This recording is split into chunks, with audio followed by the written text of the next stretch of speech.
श्रीगणेशाय नमः।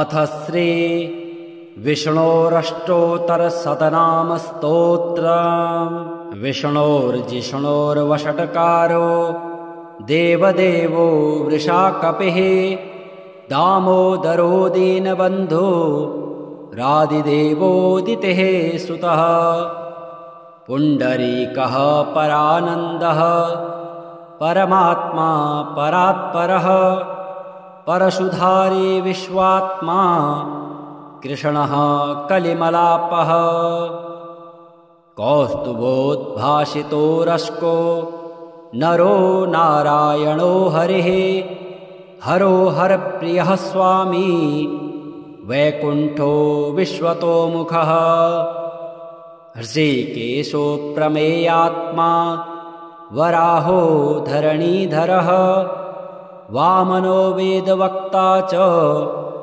वासुदेवः सनातनः, रामो विरामो विरजो रावणारे रमापतिः, वैकुण्ठवासी वसुमान् धनदो धरणीधरः, धर्मेशो धरणीनाथो ध्येयो धर्मभृतांवरः, सहस्रशीर्षा पुरुषः सहस्राक्षः सहस्रपात्, सर्वगः सर्ववित् सर्वः शरण्यः साधुवल्लभः, कौसल्यानन्दनः श्रीमान् रक्षः कुलविनाशकः, जगत्कर्ता जगद्धर्ता जगज्जेता जनार्तिः, जानकी वल्लभो देवो जयरूपो जलेश्वरः, क्षीराब्धिवासी क्षीराब्धे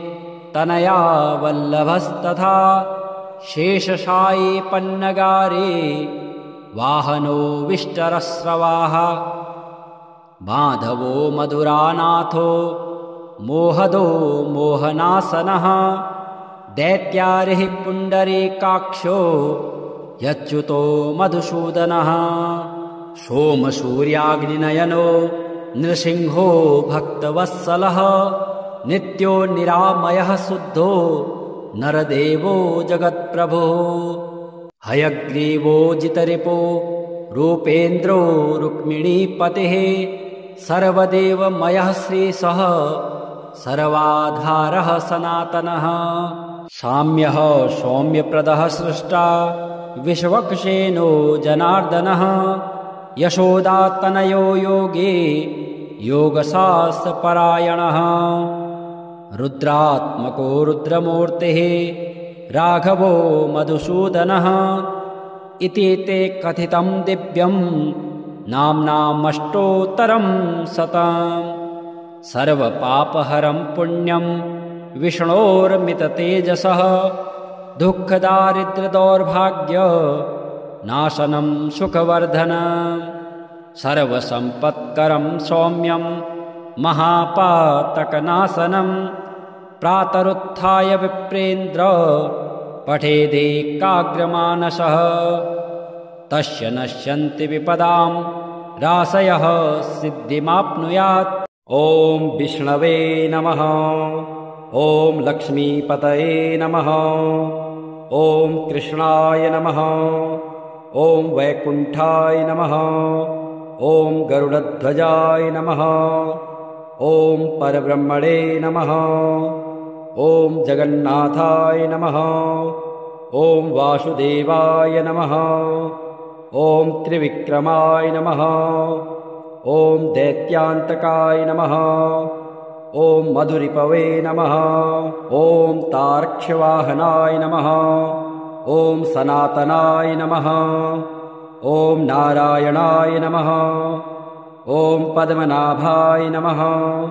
ॐ हृषीकेशाय नमः। ॐ सुधाप्रदाय नमः। ॐ माधवाय नमः। ॐ पुण्डरीकाक्षाय नमः। ॐ स्थितिकर्ते नमः। ॐ परात्पराय नमः। ॐ वनमालिने नमः। ॐ यज्ञरूपाय नमः। ॐ चक्रपाणये नमः। ॐ गदाधराय नमः। ॐ उपेन्द्राय नमः। ॐ केशवाय नमः। ॐ हंसाय नमः। ॐ समुद्रमन्थनाय नमः। ॐ हरये नमः। ॐ गोविन्दाय नमः। ॐ ब्रह्मजनकाय नमः। ॐ कैटभासुरमर्दनाय नमः। ॐ श्रीधराय नमः। ॐ कामजनकाय नमः। ॐ शेषशायिने नमः। ॐ चतुर्भुजाय नमः। ॐ पाञ्चजन्यधराय नमः। ॐ श्रीमते नमः। ॐ सारङ्गपाणये नमः। ॐ जनार्दनाय नमः। ॐ पीताम्बरधराय नमः। ॐ देवाय नमः। ॐ सूर्यचन्द्रविलोचनाय नमः। ॐ मत्स्यरूपाय नमः। ॐ कूर्मतनवे नमः। ॐ क्रोडरूपाय नमः। ॐ निकेसरिणे नमः। ॐ वामनाय नमः। ॐ भार्गवाय नमः। ॐ रामाय नमः। ॐ बलिने नमः। ॐ कल्किने नमः। ॐ हयाननाय नमः। ॐ विश्वम्भराय नमः। ॐ शिशुमाराय नमः। ॐ श्रीकराय नमः। ॐ कपिलाय नमः। ॐ ध्रुवाय नमः। ॐ दत्तात्रेयाय नमः। ॐ अच्युताय नमः। ॐ अनन्ताय नमः। ॐ मुकुन्दाय नमः। ॐ दधिवामनाय नमः। ॐ धन्वन्तरये नमः। ॐ श्रीनिवासाय नमः। ॐ प्रद्युम्नाय नमः। ॐ पुरुषोत्तमाय नमः। ॐ श्रीवत्सकौस्तुभधराय नमः। ॐ मुरारातये नमः। ॐ अधोक्षजाय नमः। ॐ ऋषभाय नमः। ॐ मोहिनीरूपधारिणे नमः। ॐ सङ्कर्षणाय नमः। ॐ पृथवे नमः। ॐ श्रीराब्दिसायिने नमः। ॐ भूतात्मने नमः। ॐ अनिरुद्धाय नमः। ॐ भक्तवत्सलाय नमः। ॐ नराय नमः। ॐ गजेन्द्रवरदाय नमः। ॐ त्रिधाम्ने नमः। ॐ भूतभावनाय नमः। ॐ श्वेतद्वीपसुवास्तव्याय नमः। ॐ सनकादिमुनिध्येयाय नमः। ॐ भगवते नमः। ॐ शङ्करप्रियाय नमः। ॐ नीलकान्ताय नमः। ॐ धराकान्ताय नमः। ॐ वेदात्मने नमः। ॐ बादरायणाय नमः। ॐ भागीरथी जन्मभूमिपादपद्माय नमः। ॐ सतां प्रभवे नमः। ॐ स्वयंभुवे नमः। ॐ विभवे नमः। ॐ घनश्यामाय नमः। ॐ जगत्कारणाय नमः। ॐ अव्ययाय नमः। ॐ बुद्धावताराय नमः। ॐ शान्तात्मने नमः। ॐ लीलामानुषविग्रहाय नमः। ॐ दामोदराय नमः। ॐ विराण्डूपाय नमः। ॐ भूतभव्यभवत्प्रभवे नमः। ॐ आदिदेवाय नमः। ॐ देवदेवाय नमः। ॐ प्रह्लादपरिपालकाय नमः। ॐ श्रीमहाविष्णवे नमः।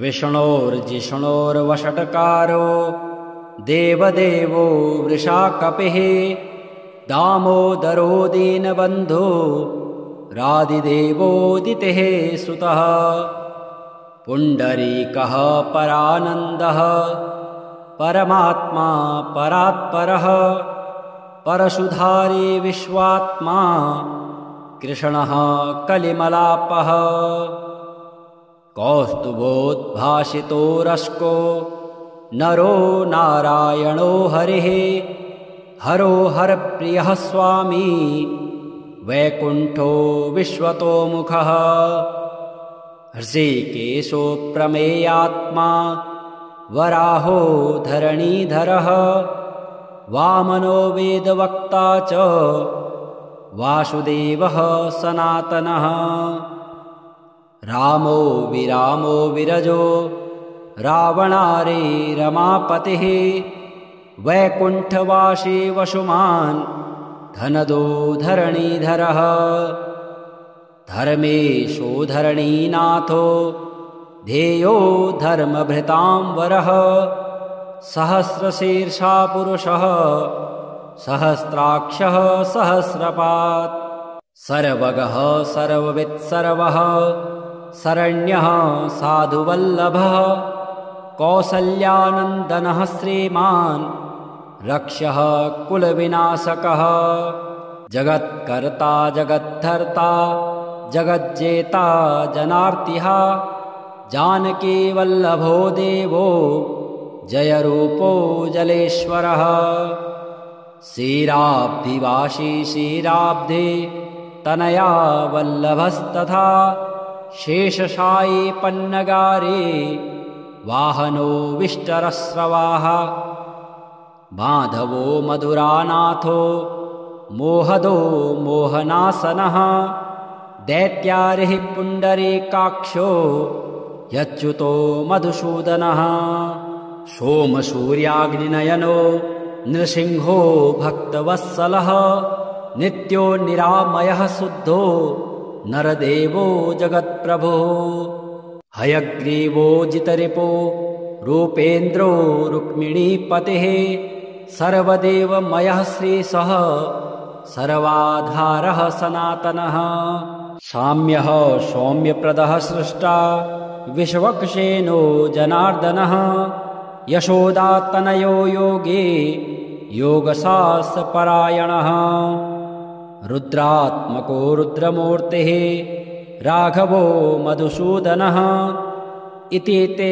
कथितं दिव्यं नाम्नामष्टोत्तरं शतम् सर्वपापहरं पुण्यं विष्णोर्मिततेजसः दुःखदारिद्र्यदौर्भाग्य नाशनं सुखवर्धनं सर्वसम्पत्करं सौम्यं महापातकनाशनं प्रातरुत्थाय विप्रेन्द्र पठेदेकाग्रमानसः तस्य नश्यन्ति विपदां राशयः सिद्धिमाप्नुयात्। ॐ विष्णवे नमः। ॐ लक्ष्मीपतये नमः। ॐ कृष्णाय नमः। ॐ वैकुण्ठाय नमः। ॐ गरुडध्वजाय नमः। ॐ परब्रह्मणे नमः। ॐ जगन्नाथाय नमः। ॐ वासुदेवाय नमः। ॐ त्रिविक्रमाय नमः। ॐ दैत्यान्तकाय नमः। ॐ मधुरिपवे नमः। ॐ तार्क्ष्यवाहनाय नमः।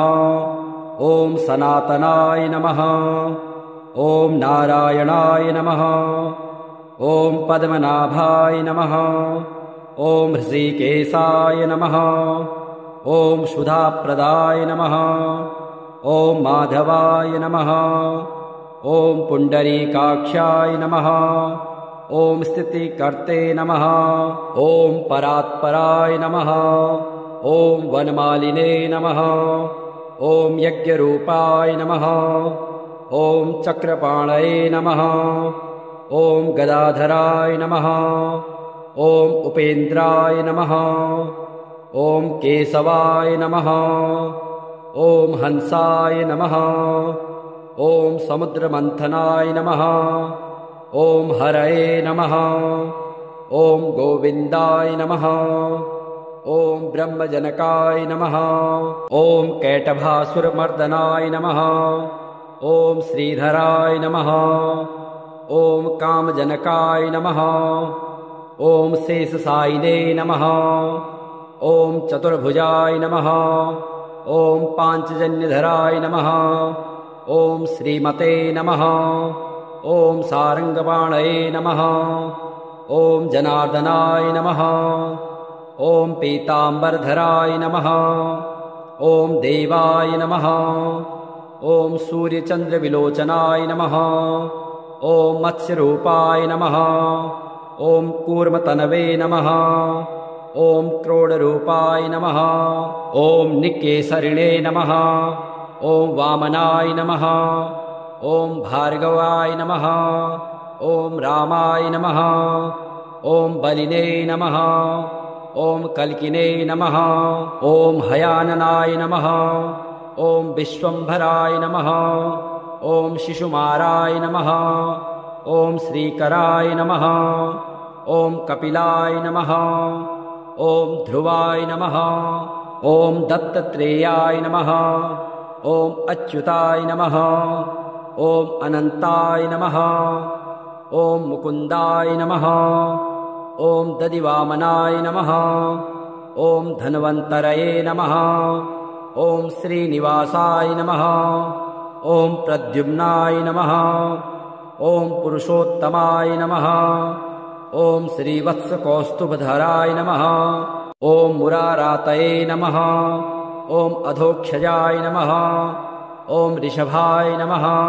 ॐ मोहिनीरूपधारिणे नमः। ॐ सङ्कर्षणाय नमः। ॐ पृथवे नमः।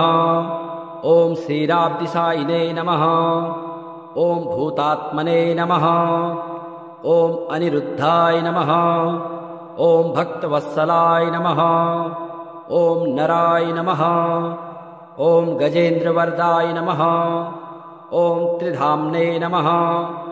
ॐ भूतभावनाय नमः। ॐ श्वेतद्वीपसुवास्तव्याय नमः। ॐ सनकादिमुनिध्येयाय नमः। ॐ भगवते नमः। ॐ शङ्करप्रियाय नमः। ॐ नीलकान्ताय नमः। ॐ धराकान्ताय नमः। ॐ वेदात्मने नमः। ॐ बादरायणाय नमः। ॐ भागीरथी जन्मभूमिपादपद्माय नमः। ॐ सतां प्रभवे नमः। ॐ स्वयंभुवे नमः। ॐ विभवे नमः। ॐ घनश्यामाय नमः। ॐ जगत्कारणाय नमः। ॐ अव्ययाय नमः। ॐ बुद्धावताराय नमः। ॐ शान्तात्मने नमः। ॐ लीलामानुषविग्रहाय नमः। ॐ दामोदराय नमः। ॐ विराण्डूपाय नमः। ॐ भूतभव्यभवत्प्रभवे नमः। ॐ आदिदेवाय नमः। ॐ देवदेवाय नमः। ॐ प्रह्लादपरिपालकाय नमः। ॐ श्रीमहाविष्णवे नमः।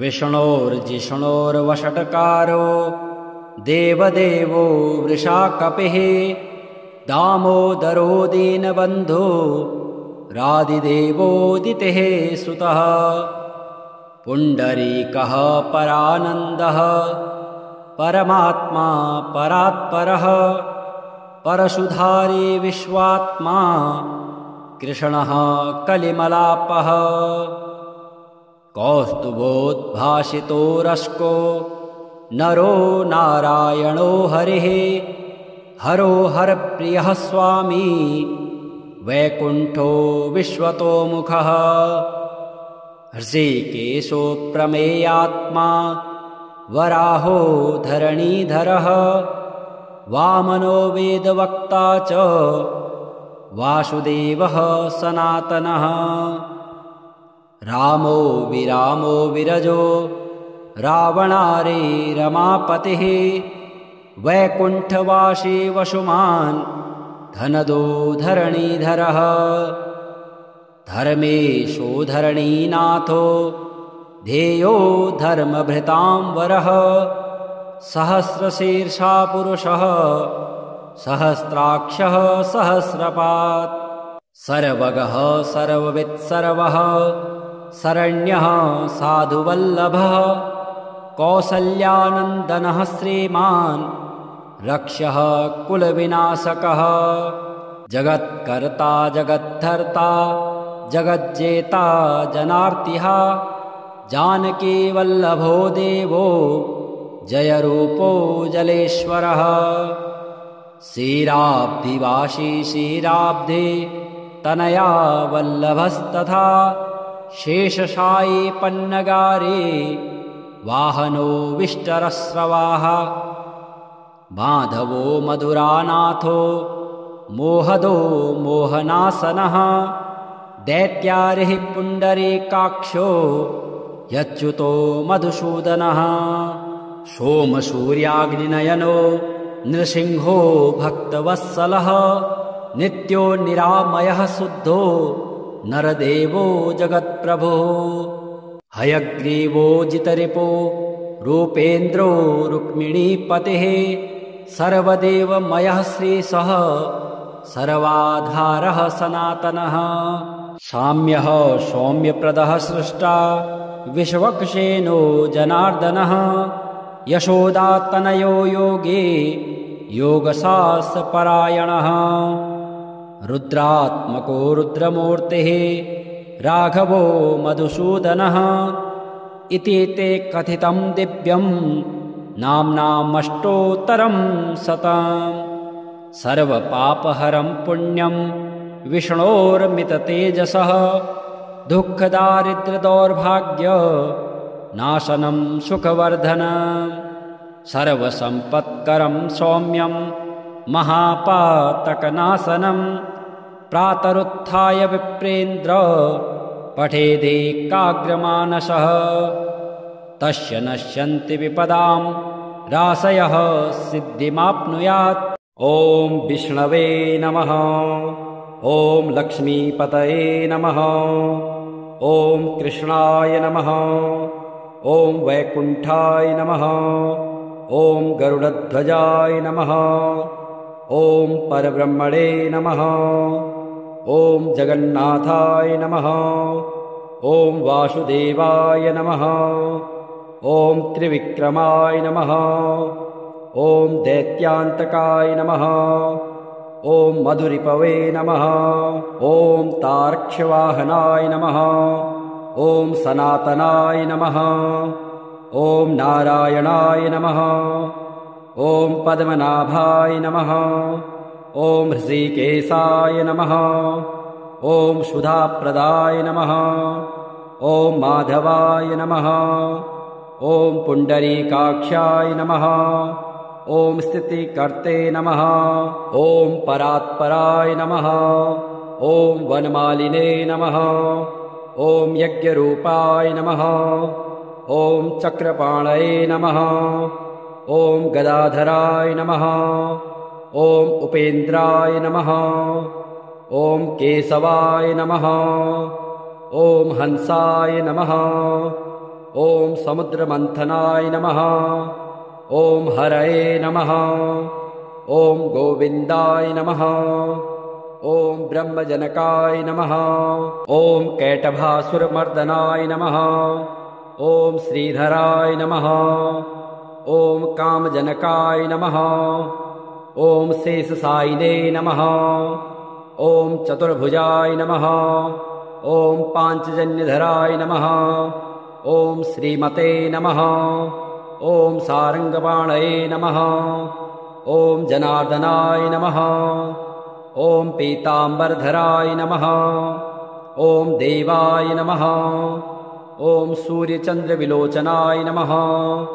ॐ मत्स्यरूपाय नमः। ॐ कूर्मतनवे नमः। ॐ क्रोडरूपाय नमः। ॐ निकेसरिणे नमः। ॐ वामनाय नमः। ॐ भार्गवाय नमः। ॐ रामाय नमः। ॐ बलिने नमः। ॐ कल्किने नमः। ॐ हयाननाय नमः। ॐ विश्वम्भराय नमः। ॐ शिशुमाराय नमः। ॐ श्रीकराय नमः। ॐ कपिलाय नमः। ॐ ध्रुवाय नमः। ॐ दत्तात्रेयाय नमः। ॐ अच्युताय नमः। ॐ अनन्ताय नमः। ॐ मुकुन्दाय नमः। ॐ दधिवामनाय नमः। ॐ धन्वन्तरये नमः। ॐ श्रीनिवासाय नमः। ॐ प्रद्युम्नाय नमः। ॐ पुरुषोत्तमाय नमः। ॐ श्रीवत्सकौस्तुभधराय नमः। ॐ मुरारातये नमः। ॐ अधोक्षजाय नमः। ॐ ऋषभाय नमः। ॐ मोहनीरूपधारिणे नमः। ॐ सङ्कर्षणाय नमः। ॐ पृथवे नमः। ॐ श्रीराब्दिसायिने नमः। ॐ भूतात्मने नमः। ॐ अनिरुद्धाय नमः। ॐ भक्तवत्सलाय नमः। ॐ नराय नमः। ॐ गजेन्द्रवरदाय नमः। ॐ त्रिधाम्ने नमः। ॐ भूतभावनाय नमः। ॐ श्वेतद्वीपसुवास्तव्याय नमः। ॐ सनकादिमुनिध्येयाय नमः। ॐ भगवते नमः। ॐ शङ्करप्रियाय नमः। ॐ नीलकान्ताय नमः। ॐ धराकान्ताय नमः। ॐ वेदात्मने नमः। ॐ बादरायणाय नमः। ॐ भागीरथी जन्मभूमिपादपद्माय नमः। ॐ सतां प्रभवे नमः। ॐ स्वयंभुवे नमः। ॐ विभवे नमः। ॐ घनश्यामाय नमः। ॐ जगत्कारणाय नमः। ॐ अव्ययाय नमः। ॐ बुद्धावताराय नमः। ॐ शान्तात्मने नमः। ॐ लीलामानुषविग्रहाय नमः। ॐ दामोदराय नमः। ॐ विराण्डूपाय नमः। ॐ भूतभव्यभवत्प्रभवे नमः। ॐ आदिदेवाय नमः। ॐ देवदेवाय नमः। ॐ प्रह्लादपरिपालकाय नमः। ॐ श्रीमहाविष्णवे नमः। विष्णोर्जिष्णोर्वषट्कारो देवदेवो वृषाकपिः दामोदरो दीनबन्धो रादिदेवोदितेः सुतः पुण्डरीकः परानन्दः परमात्मा परात्परः परशुधारी विश्वात्मा कृष्णः कलिमलापः कौस्तुभोद्भासितो रश्को नरो नारायणो हरिः हरो हरप्रियः स्वामी वैकुण्ठो विश्वतोमुखः हृषीकेशो प्रमेयात्मा वराहो धरणीधरः वामनो वेदवक्ता च वासुदेवः सनातनः रामो विरामो विरजो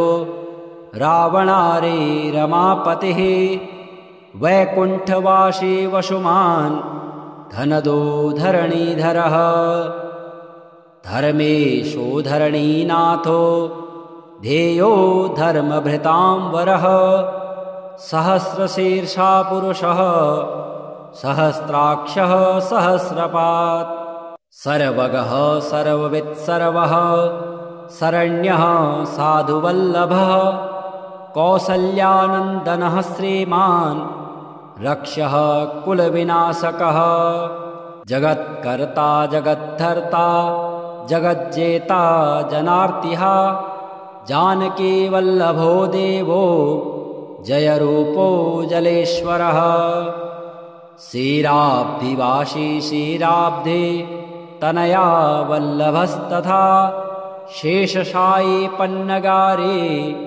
वाहनो विष्टरस्रवाः माधवो मधुरानाथो मोहदो मोहनासनः दैत्यारिः पुण्डरीकाक्षो यच्युतो मधुसूदनः सोमसूर्याग्निनयनो नृसिंहो भक्तवत्सलः नित्यो निरामयः शुद्धो नरदेवो जगत्प्रभुः हयग्रीवो जितरिपो रूपेन्द्रो रुक्मिणीपतिः सर्वदेवमयः श्रीशः सर्वाधारः सनातनः साम्यः सौम्यप्रदः सृष्टा विश्वक्सेनो जनार्दनः यशोदातनयो योगे योगशास्त्रपरायणः रुद्रात्मको रुद्रमूर्तिः राघवो मधुसूदनः इति ते कथितं दिव्यं नाम्नामष्टोत्तरं शतम् सर्वपापहरं पुण्यं विष्णोर्मिततेजसः दुःखदारिद्र्यदौर्भाग्य नाशनं सुखवर्धनं सर्वसम्पत्करं सौम्यं महापातकनाशनं प्रातरुत्थाय विप्रेन्द्र पठेदेकाग्रमानसः तस्य नश्यन्ति विपदां राशयः सिद्धिमाप्नुयात्। ॐ विष्णवे नमः। ॐ लक्ष्मीपतये नमः। ॐ कृष्णाय नमः। ॐ वैकुण्ठाय नमः। ॐ गरुडध्वजाय नमः। ॐ परब्रह्मणे नमः। ॐ जगन्नाथाय नमः। ॐ वासुदेवाय नमः। ॐ त्रिविक्रमाय नमः। ॐ दैत्यान्तकाय नमः। ॐ मधुरिपवे नमः। ॐ तार्क्ष्यवाहनाय नमः। ॐ सनातनाय नमः। ॐ नारायणाय नमः। ॐ पद्मनाभाय नमः। ॐ हृषीकेशाय नमः।